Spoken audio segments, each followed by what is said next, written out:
Class में हम लोग सब एटॉमिक पार्टिकल डिस्कवरी के बारे में पढ़े थे। न्यूटन के बारे में पढ़ा नहीं थे, सिर्फ इलेक्ट्रॉन और प्रोटॉन पता चला था। तो आज जो डिस्कशन है उसका लास्ट में टाइम मिला तो न्यूटन का डिस्कवरी बता देंगे, बहुत छोटा है, नहीं बताएंगे तब भी चलेगा। ठीक है, पहले हम लोग मॉडल पे आते हैं, एटॉमिक मॉडल। तो सबसे पहला एटॉमिक मॉडल जो था सिंपलेस्ट वो था थॉमसन्स एटॉमिक मॉडल। थॉमसन का कहना था कि एटॉम जो है वो इलेक्ट्रिकली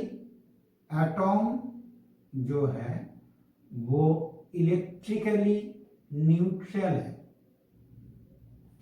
मतलब एटॉम में ये कब पॉसिबल है? एटॉम इलेक्ट्रिकली न्यूट्रल कब? मतलब एटॉम में टोटल जो पॉजिटिव चार्ज है, पॉजिटिव चार्ज, और टोटल जितना नेगेटिव चार्ज है वो इक्वल है थॉमसन के हिसाब से। और वो बोले कि अगर ये एटॉम होता है तो एटॉम में पॉजिटिव चार्ज वो फैला हुआ रहता है पूरा एटॉम में, ठीक है, और नेगेटिव ये पॉजिटिव चार्ज, इसका नाम प्रोटॉन नहीं था, बस पॉजिटिव चार्ज, जो प्रोटॉन नाम बाद में पता चला था। और नेगेटिव चार्ज जिसका नाम दिया गया था इलेक्ट्रॉन, क्योंकि थॉमसन ही इलेक्ट्रॉन डिस्कवर किए थे, वो क्या रहता है पॉजिटिव चार्ज के ऊपर एम्बेडेड, मतलब फैला हुआ रहता है। ये सब है इलेक्ट्रॉन, ये है negatively charge particle, negatively charge particle, और ये जो छोटा दिख रहा है ये सब है पॉजिटिवली चार्ज पार्टिकल। तो जितना पॉजिटिव पार्टिकल है सबका टोटल पॉजिटिव चार्ज, और जितना नेगेटिव है सबका टोटल नेगेटिव चार्ज क्या है? इक्वल है। इसलिए एटॉम इलेक्ट्रिकली न्यूट्रल। इस मॉडल से बस इतना ही पता चला था। ये मॉडल उतना कॉम्प्लिकेटेड नहीं था, मतलब उतना इंफॉर्मेटिव नहीं था, बस इतना सही था। इसलिए फेमस रदरफोर्ड्स अल्फा पार्टिकल या गोल्डफॉयल एक्सपेरिमेंट, ये इसका जो ऑब्जर्वेशन था, that observation were not explained bye Thomson's atomic model. इसलिए ये मॉडल उतना मतलब एक्सेप्टेबल नहीं रहा बाद में, और ये दिस मॉडल वाज रिजेक्टेड। तो ये थॉमसन एटॉमिक मॉडल के बारे में पता चला कि इनके हिसाब से, मतलब थॉमसन के हिसाब से एटॉम इलेक्ट्रिकली न्यूट्रल है, और वहां पर total positive total negative same रहता है। नेगेटिव पार्टिकल इलेक्ट्रॉन ऊपर से फैला हुआ रहता है, पॉजिटिव डॉट डॉट डॉट जो दिखाया हुआ है उसके ऊपर। और ये जो थॉमसन मॉडल है ये अल्फा रे एक्सपेरिमेंट को एक्सप्लेन नहीं कर पाया था। अब आते हैं हम लोग रदरफोर्ड साइंटिस्ट जो थे, फेमस साइंटिस्ट, उनका अल्फा पार्टिकल एक्सपेरिमेंट या तो गोल्ड फॉयल एक्सपेरिमेंट। क्यों अल्फा पार्टिकल या गोल्ड फॉयल क्यों, पता चल जाएगा हम लोगों को। ये बहुत फेमस एक्सपेरिमेंट है, ध्यान से सुनना है। यहां पर हुआ क्या था? अल्फा पार्टिकल, ये अल्फा पार्टिकल क्या होता है? अल्फा पार्टिकल क्या होता है ये पहले जान लो। देखो, बोला जाता है एक्चुअली अल्फा रे, बीटा रे, अल्फा, बीटा, गामा, ये सब रे निकल के आता है रेडियो एक्टिव रे से, जिसको हम लोग बोलते हैं रेडिएशन। जैसे यूरेनियम, रेडियम, ये सब पार्टिकल से ये बहुत ही डिस्ट्रक्टिव होता है, ठीक है, ह्यूमन सेल के लिए तो बहुत ही डेंजरस है ये। तो ये अल्फा पार्टिकल उसी रेडियो एक्टिव रे में से है। ये सब रे होता है, नाम तो रे होता है, मगर अल्फा रे एक्चुअली अल्फा पार्टिकल है। ये अल्फा पार्टिकल इतना स्पीड में जाता है कि देखने में रे जैसा लगता है, इसलिए कभी कभी अल्फा रे भी बोलते हैं। ये अल्फा पार्टिकल एक्चुअल में है। तो ये अल्फा पार्टिकल एक्चुअल में है क्या? एक्चुअल में ये पॉजिटिवली चार्ज्ड हीलियम एटॉम है। मतलब हीलियम आयन He+2। मतलब सीधी तरह अल्फा पार्टिकल जो है वहां पर +2 चार्ज रहता है। ये पार्टिकल है, मतलब ये अगर किसी नेगेटिव से टकराएगा तो अट्रैक्शन होगा, किसी पॉजिटिव से अगर टकराएगा तो क्या होगा? रिपल्सन होगा। और अगर ये पॉजिटिव इससे भरा हुआ तो क्या होगा? टकरा के वापस आ जाएगा, रिपल्सन के कारण वापस आ जाएगा, ठीक है। तो ये रहा अल्फा पार्टिकल के बारे में। तो ये निकल के आता है रेडियो एक्टिव एलिमेंट से। ऐसा ही एक रेडियो एक्टिव एलिमेंट रदरफोर्ड लिए थे, और वहां से अल्फा रे स्कैटरिंग हो रहा था, इसलिए कभी कभी बोला जाता है अल्फा रे स्कैटरिंग एक्सपेरिमेंट। अल्फा रे स्कैटरिंग चारों तरफ हो सकता है, इसलिए वो स्लिट रखे थे, स्लिट, ताकि जो रे स्कैटर चारों तरफ ना हो और नुकसान ना पहुंचे किसी भी साइंटिस्ट को या बॉडी पार्ट को। तो वो सीधा एकदम टारगेट एरिया में, टारगेट क्या था? एक थीन गोल्ड फॉयल रखा गया था, इसलिए गोल्ड फॉयल एक्सपेरिमेंट भी कहा जाता है, और उसी के ऊपर अल्फा रे स्कैटरिंग होता है। तो स्लिट के बीचों से एकदम सीधा टारगेट में आता है ये गोल्ड फॉइल बहुत ही थीन होना चाहिए ताकि रे उसको क्या कर पाए। अल्फा रे तो पहले ही बोले बहुत डिस्ट्रक्टिव होता है, और ये क्या होता है, थीन मेटल प्लेट को बहुत इजीली क्या कर सकता है, मेटल प्लेट को पार कर सकता है, can intersect the thin metal foil, चाहे ये गोल्ड हो या दूसरा मेटल हो। रदरफोर्ड गोल्ड लिए थे इसलिए गोल्ड फॉइल एक्सपेरिमेंट, दूसरा मेटल भी लिया जा सकता है, बस मेटल थीन होना चाहिए ताकि उसको अल्फा पार्टिकल या अल्फा रे जिसको हम लोग बोल रहे हैं वो पार कर सके। और इस जो मेटल प्लेट है उसके पीछे में एक मूवेबल स्क्रीन था, और स्क्रीन के ऊपर में एक जेडएनएस का लेयर या कोटिंग दिया हुआ था ताकि यहाँ पर स्पॉट दिखाई दे, फ्लोरोसेंस के वजह से स्पॉट दिखाई दे और पता चले कि कितना रे किधर आया था। तो ये हुआ एक्सपेरिमेंटल सेटअप, ठीक है। अब आते हैं ऑब्जर्वेशन में।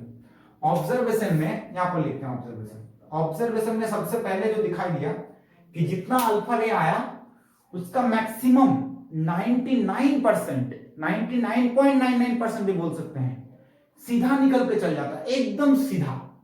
इस मतलब जो अल्फा मतलब सीधा मतलब क्या है, जो उसका रूट है उसी रूट में चला जाता है 99%। तो 99% रे जो है वो क्या करता है, वो डायरेक्टली एकदम चला जाता है सीधा। ऑब्जर्वेशन नंबर 2, बहुत कम रे या बहुत कम पार्टिकल थोड़ा डेविएट होता है, चाहे या चाहे इधर, इसको हम लोग बोलते हैं एंगल ऑफ डेविएशन थीटा, बहुत कम। और नंबर 3 एकदम कम, 20,000 में से एक, 1 आउट ऑफ 20,000 क्या होता है, जिस रूट में जाता है उसी रूट में वापस आ जाता है। मतलब उसका एंगल ऑफ डेविएशन क्या है, देखो 180 डिग्री, इसी रूट में गया वापस आ गया, या तो बता सकते हैं कि ऐसे आ गया, कैसे भी, तो वापस आ गया। ये था ऑब्जर्वेशन। तो ऑब्जर्वेशन में पहला था कि मैक्सिमम अल्फा पार्टिकल या अल्फा रे सीधा निकल जाता है। नंबर 2 बहुत कम डेविएट होता है। नंबर 3 कुछ पार्टिकल 20,000 में से एक सीधा उसी रूट से वापस आ जाता है जिस रूट से वो गया था। नंबर 4 और एक हम बोल सकते हैं जो एक्चुअली इसका नहीं है, मतलब बाद में पता चला था कि अगर ये गोल्ड फॉइल की जगह और भी हेवियर मेटल का होता तो ये डेविएशन और ज्यादा होता, मतलब और ज्यादा रे डेविएट करता, ठीक है। तो ये था ऑब्जर्वेशन, क्लियर। अब आते हैं इस ऑब्जर्वेशन के ऊपर कंक्लूजन क्या ड्रॉ कर सकते हैं। देखो अल्फा रे क्या था, अल्फा पार्टिकल क्या था, अल्फा पार्टिकल था +2, एक मतलब हीलियम +2 पार्टिकल। अब ये जब जा रहा है सीधा निकल जा रहा है, मतलब गोल्ड फॉइल जो है उसका मैक्सिमम पोर्शन क्या है, वैकेंट। तो यहां पर कंक्लूजन में दिखाया देखो कि ये अगर एक एटॉम है तो एटॉम का मैक्सिमम पोर्शन क्या है, देखो वैकेंट, इसलिए मैक्सिमम रे, देखो मैक्सिमम रे सीधा निकल गया, मैक्सिमम निकल गया, नीचे ऊपर सीधा निकल गया। तो ऑब्जर्वेशन हम 99% डेविएट मतलब सीधा डायरेक्टली निकल गया, इसका मतलब एटॉम का 99% पोर्शन क्या है, वैकेंट है। नंबर 2 कुछ डेविएशन क्यों हुआ, क्योंकि जो रे बीच से निकलने जा रहा था वहां पर बीच में ऐसा कुछ होगा जिससे वो टकराया। अब पहले ही बताए थे कि अल्फा पॉजिटिव पार्टिकल है, बीच में किसी से टकराया या रिपल्सन हुआ तभी वो क्या हुआ, वो डेविएट किया हुआ, मतलब बीच में जो है वो पॉजिटिवली पार्ट कुछ बीच में है, ठीक है। कुछ अल्फा रे या अल्फा पार्टिकल डेविएट हुआ, इसका मतलब कुछ अल्फा पार्टिकल को रिपल्सन मिला। अब रिपल्सन कब पॉसिबल है, ये भी पॉजिटिव है, मतलब जो एटॉम है या सब्सटेंस है, एटॉम के बीच में एक पॉजिटिवली पार्ट रहता है जिसको रदरफोर्ड बाद में न्यूक्लियस बोले थे। नंबर 3 बहुत कम पार्टिकल सीधा वापस आ जाता है। सीधा कब वापस आएगा, जब वो डायरेक्टली उसी पोर्शन से टकराएगा जो पॉजिटिवली है, देखो जैसे ये वाला गया उसी में टकराया डायरेक्टली एकदम हेड टू हेड। और उस तरह का पार्टिकल बहुत कम क्यों है, क्योंकि ये जो न्यूक्लियस जिसको बोले जो कि एटॉम का पॉजिटिव पार्ट है ये बहुत छोटा होता है, इसलिए बहुत कम पार्टिकल को उससे टकराने का मौका मिलता है, या तो बहुत कम पार्टिकल उससे टकराता है। तो यह है ऑब्जर्वेशन। 4th नंबर जो बाद में पता चला था कि अगर एटॉम हेवियर हुआ तो ज्यादा डेविएशन क्यों होता है। अगर एटॉम हेवियर हुआ मतलब एटॉम वेटी है, मतलब एटॉम का वेट जो होता है वो न्यूक्लियस की वजह से होता है। अगर एटॉम हेवियर है मतलब उसका न्यूक्लियस भी हेवी है, मतलब न्यूक्लियस थोड़ा बड़ा है। ऐसे तो न्यूक्लियस एटॉम के रिस्पेक्ट में बहुत छोटा है, हम लोग साइज में आएंगे, एटॉम का रेडियस न्यूक्लियस का जो रेडियस होता है एटॉम से 10⁵ टाइम्स लेसर होता है, कम होता है। फिर भी हेवियर के लिए न्यूक्लियस थोड़ा बड़ा, तो उसमें और ज्यादा डेविएशन मिलेगा। तो ये हुआ हम, क्योंकि न्यूक्लियस अगर बड़ा हुआ तो और ज्यादा पार्टिकल क्या होगा, डेविएट होगा, छोटा हुआ तो कम डेविएट होगा। तो ये हम लोगों का ऑब्जर्वेशन, ये उसका कंक्लूजन कि एटॉम का मैक्सिमम पार्ट क्या है, वैकेंट। सेंट्रल पार्ट जो है वो जरूर क्या होगा, पॉजिटिवली होगा, नहीं तो डिविएशन नहीं होता, और वो बहुत छोटा होगा, नहीं तो 20,000 में से एक ही क्यों वापस आता। तो ये था ऑब्जर्वेशन, ये था कंक्लूजन, ये हुआ अल्फा रे एक्सपेरिमेंट। आप इसी एक्सपेरिमेंट के ऊपर डिपेंड करके रदरफोर्ड अपना एटॉमिक मॉडल एस्टैब्लिश किए थे। कैसे, देख लेते हैं हम लोग। रदरफोर्ड के हिसाब से, रदरफोर्ड एटॉमिक मॉडल, उनके हिसाब से एटम को हम लोग दो पार्ट में डिवाइड कर सकते हैं। एक सेंट्रल पार्ट, एटम का एकदम सेंट्रल पार्ट, कौन सा, जो कि पॉजिटिवली चार्ज्ड है। Central part of atom is positively charged. Conclusion में बताएं कि बीच में कुछ पॉजिटिव रहा होगा, उसी को रदरफोर्ड बोले थे न्यूक्लियस। तो रदरफोर्ड का पहला जो पार्ट है, एटम का दो पार्ट, पहला पार्ट सेंट्रल पार्ट जो कि पॉजिटिवली चार्ज है, और उसको वो बोले थे न्यूक्लियस। तो अगर ये एटम है तो ये बीच का पार्ट है पॉजिटिवली पार्ट, जो कि बहुत छोटा होता है, और वही है न्यूक्लियस, वो है न्यूक्लियस। तो न्यूक्लियस पॉजिटिवली चार्ज होता है, जो कि बहुत छोटा होता है और एकदम सेंट्रल पार्ट होता है। उसको छोड़ के बाकी जो पार्ट बचा, ये एटम में जो बाकी, ये पूरा एटम, ये न्यूक्लियस, बाकी जो पार्ट बचा, उसको रदरफोर्ड बोले थे outer nuclear part.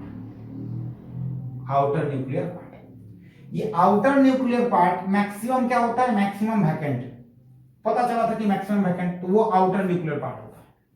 Outer nuclear part में एक नेगेटिवली चार्ज्ड पार्टिकल रहता है, नेगेटिवली चार्ज्ड पार्टिकल रहता है, जो कि सर्कुलर ऑर्बिट में, जैसे ये ऑर्बिट है, वो नेगेटिवली चार्ज पार्टिकल, उसका नाम था इलेक्ट्रॉन, वो इस सर्कुलर ऑर्बिट में एटॉम के चारों तरफ घूमते रहता है। तो ये हुआ एटॉमिक मॉडल। अब ये जब इलेक्ट्रॉन न्यूक्लियस के चारों तरफ घूमता है, तो इस इलेक्ट्रॉन के ऊपर दो फोर्स काम करता है। अच्छा से सुनना है, अगर ये इलेक्ट्रॉन है, इधर की तरफ, ये न्यूक्लियस के चारों तरफ घूम रहा है, तो एक फोर्स न्यूक्लियस के तरफ काम करता है, जो इलेक्ट्रॉन को न्यूक्लियस के तरफ खींचता है, इसका नाम है सेंट्रीपेटल फोर्स। और एक फोर्स जो बाहर की तरफ न्यूक्लियस को खींचता है, सॉरी, बाहर की तरफ इलेक्ट्रॉन को खींचता है, इलेक्ट्रॉन के ऊपर काम करता है, वो है सेंट्रीफ्यूगल फोर्स। ये जो सेंट्रीपेटल फोर्स है, जिसके वजह से इलेक्ट्रॉन न्यूक्लियस की तरफ खींचा जाता है, ये एक्चुअल में देखो पॉजिटिव और नेगेटिव में रिपल्सन है, तो इसको हम लोग बोलते हैं इलेक्ट्रोस्टैटिक फोर्स। इसके बारे में नेक्स्ट क्लास में हम बहुत कुछ बताएंगे डिटेल्स में, इलेक्ट्रोस्टैटिक फोर्स, जो कि इस चैप्टर के लिए जरूरत है, बेसिक। और ये क्यों होता है, जब कभी भी कोई पार्टिकल किसी एक चीज को सेंटर में रख के उसके चारों तरफ घूमता है, तो उसके ऊपर एक आउटसाइड, मतलब सेंटर से बाहर की तरफ एक फोर्स काम करता है, वो फोर्स है सेंट्रीफ्यूगल फोर्स। तो ये दोनों फोर्स एक दूसरे को बैलेंस करता है, तभी इलेक्ट्रॉन न्यूक्लियस के चारों तरफ घूम पाता है। तो रदरफोर्ड के मॉडल, एटॉमिक मॉडल के हिसाब से एटम का दो पार्ट, एक सेंट्रल पार्ट जो कि पॉजिटिवली चार्ज है, जिसको हम लोग न्यूक्लियस बोलते हैं, और जो कि बहुत छोटा होता है, उसको छोड़ के बाकी जो पार्ट है वो आउटर न्यूक्लियर पार्ट, जहां पर नेगेटिवली चार्ज पार्टिकल इलेक्ट्रॉन घूमते रहता है। इलेक्ट्रॉन जब घूमता है न्यूक्लियस के चारों तरफ सर्कुलर ऑर्बिट में, तो उसके ऊपर दो फोर्स काम करता है, एक न्यूक्लियस के तरफ जो कि सेंट्रीपेटल, और न्यूक्लियस से बाहर की तरफ जो कि सेंट्रीफ्यूगल फोर्स। ठीक है, और ये centripetal force basically electrostatic force है, और ये सेंट्रीपेटल फोर्स के मतलब ये इलेक्ट्रोस्टैटिक फोर्स है, सेंट्रीफ्यूगल पेटल फोर्स, और उसका कारण है नेगेटिव पॉजिटिव अट्रैक्शन। और सेंट्रीफ्यूगल फोर्स का कारण है, ये किसी भी पार्टिकल के लिए एप्लीकेबल है, अगर कोई पार्टिकल किसी को बीच में रख के, सेंटर में रख के उसके चारों तरफ घूमता है सर्कुलर ऑर्बिट में, तो उसके ऊपर एक फोर्स काम करता है, जो उस पार्टिकल को सेंटर से बाहर की तरफ निकालने के लिए काम करता है, या तो बाहर की तरफ काम करता है फोर्स, उसको हम बोलते हैं सेंट्रीफ्यूगल फोर्स। ये दोनों फोर्स क्या करता है, एक दूसरे के इक्वल होता है। तो ये हुआ रदरफोर्ड का एटॉमिक मॉडल। अब यहां से हम लोगों को कुछ रिजल्ट्स मिला, उस रिजल्ट्स के बारे में हम थोड़ा बताएंगे। रिजल्ट्स किसका रिजल्ट, या तो एटॉमिक मॉडल का रिजल्ट बोल सकते हैं, या तो एक्सपेरिमेंट का। नंबर 1, देखा गया कि रेडियस ऑफ, अभी आर लिख रहे हैं, छोटा आर भी लिख सकते हैं, रेडियस ऑफ न्यूक्लियस कितना है, 10⁻⁻13 सेंटीमीटर, या तो 10⁻⁻15 metre. Radius of atom 10⁻⁻8 centimetre या तो 10⁻⁻10 मीटर। ये इससे पता क्या चलता है कि बेटा एटॉम जो है वो न्यूक्लियस से 10⁵ गुना एटॉम का रेडियस ज्यादा है। यहां से हम लोग देखो वॉल्यूम निकाल सकते हैं न्यूक्लियस का, तो आएगा 4/3 पाई आर क्यूब, आर की जगह आएगा 10⁻, मीटर में कर रहे हैं -15 मीटर क्यूब यूनिट। और अगर एटॉम के लिए करेंगे तो 4/3 पाई 10⁻10 क्यूब मीटर क्यूब। अब v atom by v nucleus, atom by v nucleus, तो ऊपर क्या आएगा 4/3 पाई 4/3 कट जाएगा, ये आएगा 10⁻30 और नीचे ये आएगा क्योंकि v atom by v nucleus की है और ये आएगा 10⁻45, तो देखो 10⁻15। मतलब ये भी याद रखो कि एटॉम का वॉल्यूम जो है वो न्यूक्लियस का वॉल्यूम के 10⁻15 गुना ज्यादा है। ये दोनों इंफॉर्मेशन याद रख दो, हो सके तो ये वैल्यू भी याद रख दो, ये तो कभी भी निकल जाएगा। ये था रिजल्ट, ठीक है। और थोड़ा आगे बढ़ते हैं, एक हम फॉर्मूला यहां पर बताते हैं। किसी भी एटॉम का जो रेडियस है, radius of atom equal to r0 a⁻⅓। ये फॉर्मूला याद है, वही रिजल्ट का नंबर 1 पॉइंट नहीं हम लोग चल रहा है। यहां पर a क्या है, a है atomic mass of the element, जो एलिमेंट का रेडियस पूछा जाएगा, ठीक है। ये है ये रेडियस ऑफ न्यूक्लियस है, ठीक है, या तो r लिखे, r है रेडियस ऑफ न्यूक्लियस। r0 क्या है, r0 एक कांस्टेंट टर्म है जिसका वैल्यू है 4/3 10⁻15 मीटर, ठीक है। इससे एक न्यूमेरिकल दिखा देते हैं, आएगा तो वही न्यूमेरिकली आएगा, आ गया तो करना बहुत इजी है, मगर फॉर्मूला नहीं पता रहेगा तो ढूंढने से भी नहीं मिलेगा, किसी तरह से भी नहीं होगा। जैसे मान लो पूछ लिया कि calculate radius of nucleus of aluminium, तो देखो एल्यूमिनियम का 1327, तो इसका A कितना हुआ, एटॉमिक नंबर कितना हुआ, एटॉमिक मास 27। अब R equal to r0 a⁻⅓, r0 का वैल्यू कितना है, r0 है 4/3 10⁻15। A का वैल्यू कितना है 27, तो ये हुआ 4/3 10⁻15 27 1/3, तो ये हो जाएगा 3, तो आंसर आया 4 × 10⁻15 मीटर। तो ये एक रिजल्ट्स का नंबर 1 बताया, रिजल्ट्स का पहला, जो कि रेडियस के बारे में था और वॉल्यूम के बारे में था, न्यूक्लियस के रेडियस के बारे में, ठीक है। न्यूक्लियस का रेडियस निकालने के लिए फॉर्मूला, तो जब भी अगर एटॉमिक मास दिया है और न्यूक्लियस का रेडियस निकालने के लिए बोलेगा तो ये फॉर्मूला जरूर याद रखना चाहिए। तो आज हम लोग पढ़े क्या, Thomson atomic model, Rutherford gold foil experiment या तो alpha ray experiment, alpha ray scattering experiment, ठीक है, और वहां से रदरफोर्ड एटॉमिक मॉडल और उसका रिजल्ट नंबर 1। नेक्स्ट दिन पढ़ेंगे रिजल्ट नंबर 2, मगर आज थोड़ा बोल रहे थे कि लास्ट में टाइम मिला तो बता देंगे कि कैसे how the neutron was discovered. 1932 Chadwick, Rutherford model publish होने के बहुत बाद चैडविक 1932 में क्या किए थे, एक रिएक्शन वो कराए थे, न्यूक्लियर रिएक्शन, मतलब radio active reaction, chemical reaction नहीं, रेडियो एक्टिव रिएक्शन। मतलब मान लो ये बेरिलियम है, बेरिलियम का होता है 49, एटॉमिक नंबर 4, एटॉमिक मास होता है 9, उसको हीलियम से बॉम्बार्ड किए थे, हीलियम। तो देखो यहाँ पर हीलियम और बेरिलियम रिएक्शन करके दोनों का कंपाउंड नहीं बनेगा, नया एलिमेंट बनेगा। देखो कार्बन बन गया, कहाँ हीलियम, कहाँ बेरिलियम, कहाँ कार्बन, तो यहाँ पर नया एलिमेंट फॉर्म हो रहा है, इसको हम बोलते हैं रेडियो एक्टिव रिएक्शन। और यहाँ पर बैलेंस करो, अब देखो 4 और 2 6 हो गया, मगर ऊपर में 9 और 4 13 होना चाहिए था, 12। तो इसको बैलेंस करने के लिए ऊपर 1 नीचे 0, तो मतलब बैलेंस करने के लिए ये बोला गया कि एक पार्टिकल होता है न्यूट्रॉन जो कि बाहर निकल के आया है, तो तभी से पता चला कि न्यूक्लियस में न्यूट्रॉन रहता है। और इसी से हम लोग को, क्योंकि ये न्यूक्लियर रिएक्शन है, न्यूक्लियस का रिएक्शन है, जो भी चेंज हुआ है न्यूक्लियस में हुआ, क्योंकि देखो इसका जो न्यूक्लियस था वहां पर क्या था, 4 प्रोटॉन था, और इसको माइनस करो तो 5 क्या है, 5 न्यूट्रॉन है। इसका न्यूक्लियस में देखो 2 प्रोटॉन है, माइनस करो 2 न्यूट्रॉन है, 2 प्रोटॉन 2 न्यूट्रॉन। अब ये जो न्यूक्लियस बना यहां पर क्या 6 प्रोटॉन है, और माइनस करो 6 तो 6 क्या है, न्यूट्रॉन है। ठीक है, पोलैरिटी तो पता हम लोगों को।